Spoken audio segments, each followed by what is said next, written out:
Glória a Deus. Mais forte que é para Jesus. Louvado seja Deus. Cumprimento a amada igreja com a santa paz do Senhor Jesus. Tudo bem com os irmãos? Glória a Deus. Abra a vossa Bíblia comigo. Foi fraco, hein? Abra a vossa Bíblia comigo. Glória a Deus. No livro de Hebreus, capítulo de número 9.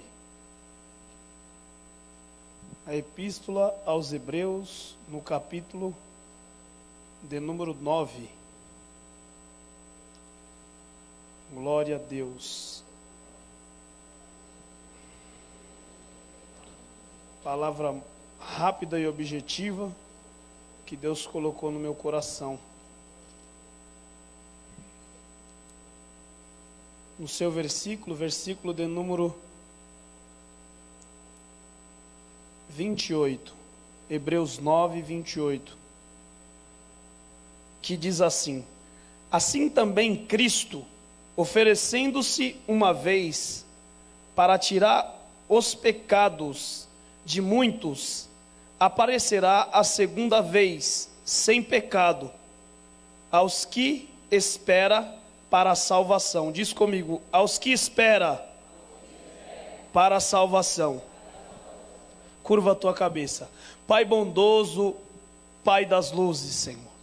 Senhor, de mim, Senhor, eu não tenho nada, Senhor, para oferecer à tua igreja, Pai. Mas eu creio, Senhor, que o Senhor tem, Senhor, algo, Senhor, nesta noite, Senhor, para o teu povo. Senhor, assim, Senhor, como o Senhor ministraste, Senhor, ao meu coração, Pai amado. Senhor, eu creio, Senhor, que nós iremos, Pai amado, ser fiel, Pai, segundo aquilo que o Senhor colocou ao nosso coração. Pai, guarda-nos, Senhor, com as tuas potentes mãos, Pai amado, e nos livra, Senhor, de toda seta maligna, Pai. Tudo que vem, Senhor, contra a investida, Senhor, do inimigo, Pai amado, em favor, Senhor, de pregar a tua palavra, no nome de Jesus, amém. Pode se assentar. Irmãos, estamos diante de um capítulo, o capítulo de número 9 do livro de Hebreus, fala a respeito do paralelismo do quê? Do paralelismo de duas coisas que aconteceu antes da vinda do Senhor Jesus Cristo. Antes da vinda do Senhor Jesus Cristo, os sacerdotes naquela época tinham que fazer sacrifício. Para quê? Para que os pecados anualmente seriam-se perdoados. Só que aqui o texto fala que na vinda do Senhor Jesus Cristo, não precisava mais, ou não precisa mais, o mais certo, não precisa mais de sacrifício de animais, de bode, mas não é isso que eu quero tocar no assunto. Eu quero tocar no assunto aqui a respeito da vinda do Senhor Jesus Cristo, a respeito da promessa que Ele nos prometeu, a respeito do que nós esperamos. Quantos esperam aqui a vinda do Senhor? Deixe-me ver. Quantos esperam a vinda do Eterno? Ele fez uma promessa, e na Bíblia Sagrada nós podemos observar que antes de Jesus vir padecer na cruz do Calvário, a Bíblia vai afirmar por 400 vezes que o Senhor Jesus Cristo, Ele prometeu que viria o quê? Viria como sacrifício vivo por nós, ok? Como sacrifício vivo pelas nossas vidas. Que Ele viria o quê? Que Ele viria adotar novos povos, novas nações. Ele fez a promessa e se cumpriu as 400 promessas da primeira vinda do Senhor Jesus Cristo. Ok? Então, aqui o texto sagrado da primeira vinda do Senhor Jesus Cristo foi cumprido os 400. Ok? Por quê? Porque ele fala lá no livro de Mateus, capítulo de número 24, no seu versículo de número 35. O que ele fala lá, Lucas? Ele fala assim, ó, que passarás os céus e a terra, mas a minha palavra jamais passará. Pode passar os céus e a terra, pode acontecer o que for, mas a promessa do Senhor, a promessa que Ele tem para a tua casa, a promessa que Ele tem para a tua vida, a promessa que Ele tem de salvação para o teu lar, para mim, para você, pode ter certeza que essa promessa a gente podemos esperar, que Ele vai vir no tardar, que o povo fala que Ele está tardando, mas Ele não tarda não, Ele vem na hora certa. Ele vem na hora certa, e Ele está por vir, Ele está voltando, os sinais estão acontecendo da promessa que Ele prometeu, as coisas estão acontecendo aos nossos olhos, e nós devemos enxergar que o Senhor Jesus Cristo está voltando, Ele está voltando. Olha para o teu irmão que está do teu lado e fala assim: o Cristo está voltando. Uma das maiores promessas que Ele prometeu, quando viria a vinda dele, Ele falou: cautelai-vos. Ele disse: cautelai-vos contra a doutrina dos falsos profetas. Os falsos profetas, os falsos homens, os falsos mestres, as pessoas que pregariam defraudando o evangelho, falando mentiras. Mas o Senhor Jesus Cristo, Ele disse: o sinal da minha vinda, Ele fala lá que seria guerra, rumores, perseguições. Isso está acontecendo, igreja. Isso está acontecendo. Ele prometeu que viria, sim ou não? E Ele está vindo. É o sinal. Como o pastor pregou esses dias aqui, o sinal, o maior sinal que a gente devemos olhar e observar da vinda do Senhor Jesus Cristo é olhar para Israel. É olhar para os acontecimentos que estão acontecendo em Israel. Os acontecimentos dos acordos que os homens grandes, segundo, aqui terrenamente falando, estão fazendo. Estão fazendo porque muita gente tem por tardia a volta do Senhor Jesus Cristo. Põe aqui para mim, por favor, no livro de 2 Pedro, capítulo de número 3, no seu versículo de número 9 em diante. O texto vai dizer lá para a gente não ter por tardia a promessa do Senhor. Olha o que está escrito lá. Ó. O Senhor não demorará em cumprir a sua promessa, como julga alguns. Ao contrário, Ele é paciamente com vocês, não querendo que ninguém pereça, mas que todos se acheguem ao arrependimento. Ou seja, o Senhor Jesus Cristo ainda Ele não veio, porque tem muitas pessoas que ainda precisam do arrependimento. E Deus, Ele não é igual o nosso ser humano. Nós, ser humano, queremos o quê? Queremos, não, eu vou ser salvo, Eu vou ser salvo, Que tem muita gente que fala assim: eu já estou salvo, minha família já está salva, para mim está de bom tamanho, sim ou não? Não é assim? Tem muita gente que pensa assim, sim ou não? Mas o Senhor, Ele não é assim. O Senhor, Ele fala lá no livro de São João, capítulo de número 6, no seu verso 37.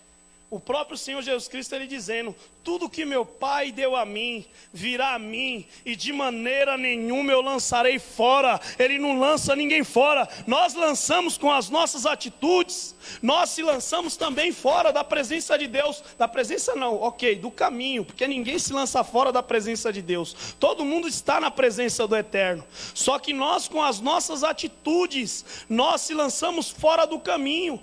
Ele não lança ninguém fora, o texto vai dizer. Ele não lança ninguém fora. Mas aí no 38, ele vai dizer: eu desci, não para fazer a minha vontade. Pode pular, irmão, 38, por favor. Eu desci, não para fazer a minha vontade, mas a vontade daquele que me enviou. E a vontade daquele que me enviou, no 39, por favor. E a vontade daquele que me enviou é que nenhum se perca, mas que eu ressuscite eles no último dia. Que a tradução aqui está diferente. É que Deus ressuscite a gente no último dia, se nós estivermos, ou seja, no sono do justo. Agora, se nós estivermos aqui em vida, que Ele nos arrebate segundo a ressurreição dos mortos. Primeiro vai vir e depois sabe o que vai acontecer? Ele vai arrebatar a igreja. Então nós estamos esperando, e se você está esperando a promessa, meu irmão, você tem que esperar convicto, você tem que ter a certeza e a convicção que o Senhor Jesus Cristo vai vai voltar e a promessa maior vai se cumprir. A promessa maior, a maior promessa, olha, bate assim no seu peito e fala assim: a maior promessa que o Cristo fez para mim foi morar lá na eternidade, foi ter, sabe o que, um lugarzinho lá. Deus, ele tem um lugar para você lá. Deus, ele tem um lugar para você na eternidade. Deus, ele tem um lugar para você na eternidade. Mas para isso a gente temos que o quê? Permanecer. Apocalipse é claro, dizendo, ok? O Apocalipse vai dizer que se a gente prevalecer, ou seja, se a gente permanecer, ao que vencer, dar-te-ei a coroa da vida eterna. Se nós permanecermos, se nós prevalecermos com essas lutas do dia a dia, porque o apóstolo Paulo, ele escreve à igreja de Colossenses dizendo, no capítulo de número 3, mortificai, põe para mim por favor, 3:5, Colossenses 3:5, ele fala para nós mortificar a nossa carne. Colossenses, se eu não me falha a memória. Assim façais morrer. Põe na outra tradução, que essa tradução aqui, por favor.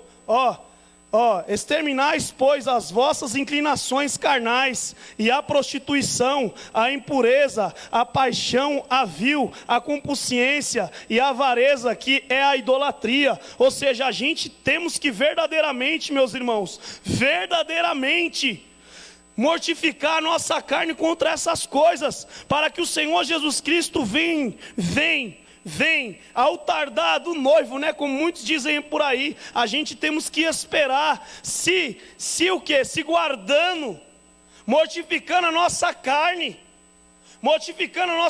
contra as paixões desse mundo aqui, contra as paixões desse mundo, contra as coisas desse mundo aqui. Mas não é o mundo, tem gente que acha que é o mundo, é o ser humano. Não é o ser humano, é o sistema espiritual. Olha para o teu irmão que está do teu lado e fala assim: o sistema espiritual, mais forte, olha para ele e fala assim: o sistema espiritual não vai me escravizar, porque eu estou esperando uma promessa. Você está esperando uma promessa, e o sistema espiritual, que é regido pelo maligno, ele não vai te aprisionar, porque você está esperando uma promessa, e você não tem ela por tardia. E o Senhor Jesus Cristo, ele vai vir. Ele veio na sua primeira vinda, o texto é claro aqui e taxativo, que ele veio na primeira vinda, ele veio padecer por mim e por você. Ele veio padecer por mim e por você. Ele se fez maldito. O texto vai dizer lá em Levítico, que eu não me lembro o capítulo, vai dizer que maldito é o homem que é pendurado sobre o madeiro. Você sabe, naquela época, o homem, ele era pendurado no madeiro. Sabe por que ele era pendurado no madeiro? Porque eles obedeciam ao pai, à mãe, ladrão, essas pessoas assim, que era pendurada no madeiro. Nós éramos contados como malfeitores antes de receber Jesus. Mas eu não fiz nada. Eu ia da minha casa para o trabalho, tem gente que fala assim: eu não fiz nada. Mas estávamos debaixo, sabe do quê? De tutores. Ou seja, estávamos debaixo de prisões malignas, estávamos debaixo de pecado, mas o Senhor, como diz em Gálatas 4, debaixo da plenitude dos tempos, Deus enviou o seu Filho, nascido de mulher, a fim de remir os que estavam debaixo da lei. Ele fez a promessa para remir, meu irmão, e Ele vai remir, e Ele vai nos remir, e já está nos remendo. Sabe do que? Ele está nos redimindo de coisas estranhas do mundo. Tem muita gente que está se guardando, eu creio, aqui nessa nave dessa igreja, pessoas que estão aguardando a vinda do Senhor Jesus Cristo. Eu estou aguardando o Cristo, eu não vejo a hora do Cristo voltar. Como você cantou aqui, Hosana. Você cantou aqui, Hosana. Você cantou bendito, né? Bendito que vem. Ele vai vir, meu irmão, ele está chegando. Ele está vindo. O tempo de cantar vai chegar, meus irmãos. Cantares de Salomão 2 vai falar lá que o tempo de cantar vai chegar, já chegou. E esse tempo de cantar vai ser o dia que o Senhor vai nos arrebatar. O dia que o Senhor Jesus Cristo verdadeiramente vai vir. Vai vir para a tua igreja. Eu não vejo a hora. Eu não vejo a hora do Senhor vir. Ah, mas não concluiu o que tem que ser concluído aqui. A minha visão, eu quero que seja concluído tudo que tem que ser concluído. Às vezes não pode ser concluído o que eu quero, mas que tem que ser concluído o que Ele quer. E a vontade dEle tem que prevalecer, como o pastor disse aqui, que estava queimando no coração dele, está queimando muitos dias no coração dele, a oração do Pai Nosso. Então o texto vai dizer lá: Pai nosso que estais no céu, santificado seja o teu nome, venha a nós o teu reino, seja feita a tua vontade. Você sabe o que você está querendo dizer com isso aqui? Você está querendo dizer que a vontade do Pai tem que ser feita na tua vida, não importa o que aconteça, não importa o que vai vir, mas ainda não tive meu carro, não tive minha mansão, não tive isso, não tive aquilo, não tem problema, mas você vai ter uma mansão, grandona lá em cima, um lugar lá, um lugarzinho sentadinho lá, sabe aonde? À direita de Deus Pai, como Cristo prometeu. Aquele que prevalecer até o final sentará à direita de Deus Pai. Assim como eu sentei, vós sentarás também. Mas aquele que prevalecer, que se mortificar das coisas da terra, que se mortificar das coisas da terra, aquele que não liga. Tem um escritor muito, nossa, eu li Leonardo de Rio, né? Leonardo de Rio, ele fala assim: por que tarda o avivamento na igreja? Por que tarda esse avivamento na igreja? Ele vai explicar o porquê que tarda o avivamento na igreja. Sabe por que tarda às vezes o avivamento na igreja? Que o povo às vezes estão mais preocupado com o material do que com o espiritual. Estão mais preocupados com o lar terreno do que o lar celestial. Deus, Ele não prometeu lar terreno para nós, ok? A Bíblia vai ser clara, lá no livro de São Mateus, capítulo número 6, verso número 33, vai dizer assim: buscai primeiro o reino dos céus e a sua justiça, e as demais, que é demais? O que é demais? As demais coisas vos serás acrescentada. Que demais coisas que é essa, igreja? As demais coisas é do fruto do seu suor, do seu trabalho. As demais coisas é o seu esforço. Deus, Ele vai te dar, se você se esforçar. Se você não se esforçar, não vai acontecer nada. Não vai acontecer nada. E para você ter alguma coisa aqui, você tem que se esforçar. Primeiro, você tem que ter fé. Segundo, se esforçar. Não adianta você querer só ter fé e não se esforçar. Não vai abrir do céu lá e vai cair na sua vida, não. Você tem que se esforçar. Se esforça-te, tem de bom ânimo. Deus, Ele fala para nós nos esforçarmos, para nós termos bom ânimo, porque a promessa há de vir. Vai acontecer a promessa, meus irmãos. A promessa vai acontecer.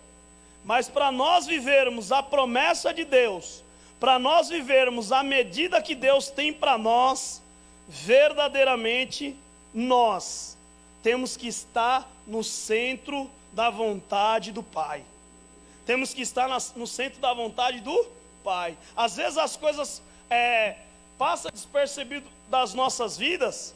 Não é culpa dos obreiros, não é culpa da igreja, não é culpa do pastor, é culpa da gente. A gente temos que nos colocar como um problema às vezes também, viu? Porque a gente coloca a culpa não, mas o pastor pediu para mim pegar o voto, ou o pastor pediu para mim fazer isso, nossa, ele prometeu que Deus ia dar, e você? Você creu? Ou você pegou só por vontade própria? Nós temos que, o quê? Nós temos que verdadeiramente pegar, ok? Pegar só que com fé. Não adianta a gente pegar só por pegar. Eu peguei um voto do ano passado, eu vou falar aqui porque Deus tocou, pastor, para falar. Eu peguei um voto do ano passado e eu estava voltando de férias. Eu falei: Senhor, eu só tenho esse dinheiro aqui que eu preciso comprar um gás para minha casa. E se acabar o gás, não tenho mais dinheiro. Se eu vou voltar a trabalhar daqui uns 5, 6 dias, se para acabar o gás já era, só tem esse dinheiro. Aí o pastor falou assim, ó, tem um voto aqui. Era o Deus Extraordinário. Tem um voto aqui. E aí ele falou o valor, era de R$70. E eram os únicos que eu tinha. Eu vou falar o valor. Eram os únicos que eu tinha, pastor. O senhor acredita? E eu falei, eu vou colocar no envelope. E coloquei no envelope e trouxe aqui para o pastor. Falei aqui, ó senhor, ó, estou ofertando meu gás na casa de Deus. Parece que é até besteira, né? Aí passou-se janeiro, fevereiro, março, abril. Você já viu uma pessoa ficar com muito tempo? Pior que eu tenho criança. Tenho criança em casa. Tenho criança, irmão. Oxi. E eu sou um crianção também, que eu como um monte de guloseimas lá, né, pastor? Nós gostamos de guloseimas. E fazendo um monte de coisa e o gás não acabava o gás. Passou-se janeiro, fevereiro, março, abril. O gás só acabar em maio. Eu acho que você não entendeu o que eu estou falando aqui. É você crer, irmão. É você pegar com fé. Não adianta não. A minha esposa falou, o que você pôs no botijão? Eu falei, irmãos, é com fé. A gente fazendo umas coisas com fé, dinamizando com Deus, a promessa, ela se cumpre rápido. Eu tenho tantas promessas para se cumprir na minha vida.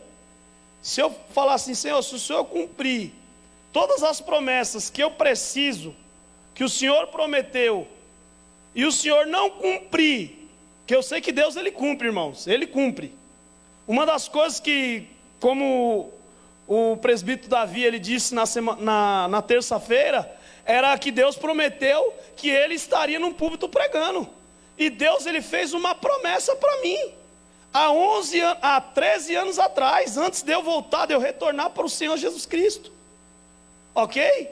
Dentro do cárcere, dizendo, ó, você vai pregar a minha palavra. Eu falei, imagina, eu não queria saber de crente, igreja. Eu não queria saber de crente, porém nasci no berço evangélico, por conta de uma palavra que falaram para mim, quando eu tinha 8 anos de idade, como eu falei para o presbítero Davi, uma palavra que eu ouvi, e não foi de pessoas da nave da igreja, foi de liderança. Eu ouvi uma palavra que deixou aquilo no meu coração, aquilo ali ficou no meu coração. Então nós temos que tomar cuidado com o que nós falamos na igreja. Nós temos que tomar cuidado com o que nós pronunciamos na igreja. Porque a nossa boca tem o poder, sabe do quê? De avivar vidas, e a nossa boca tem poder de matar vidas, você não sabe. Então a gente temos que tomar cuidado com o que nós falamos. Isso, certo? Mudou o trajeto da minha vida, essa palavra que falou. Só que a promessa ninguém retarda, a promessa de Deus se cumpre hoje, amanhã, depois, mas ela não retarda. Você pode até querer retardar a sua promessa. Sabia que o próprio homem retarda a promessa dele? O próprio homem retarda a promessa dele, às vezes. Deus ele prometeu, ele vai cumprir. Só que às vezes o homem ele retarda. Ele faz o quê? Ele retarda o que Deus tem para a vida dele. Ele resiste, vamos se dizer, ele resiste o Espírito de Deus. Só que às vezes, meus irmãos, nem que seja, infelizmente, quebradinho, você tem que vir. E eu vim pela dor, mas eu estou aqui. Eu vim pela dor, mas eu estou aqui. O inimigo tentou tirar minha vida várias vezes, não foi uma não, foi várias. Mas a promessa de Deus ninguém mata. Pode tentar matar você, mas se Deus ele prometeu, vai acontecer, vai acontecer. Vai acontecer. Palavras contrárias na sua vida não vai ter êxito. Sabe por quê? Porque fiel é o que vos chama, ao qual também o fará. Fiel é quem prometeu. Ele prometeu, vai acontecer. O próprio apóstolo Paulo, ele vai dizer, em 1 Tessalonicenses, se eu não me falha, é 4:25, ele vai dizer: fiel é o que vos chama, ao qual também o fará. Ele prometeu, vai acontecer, pastor.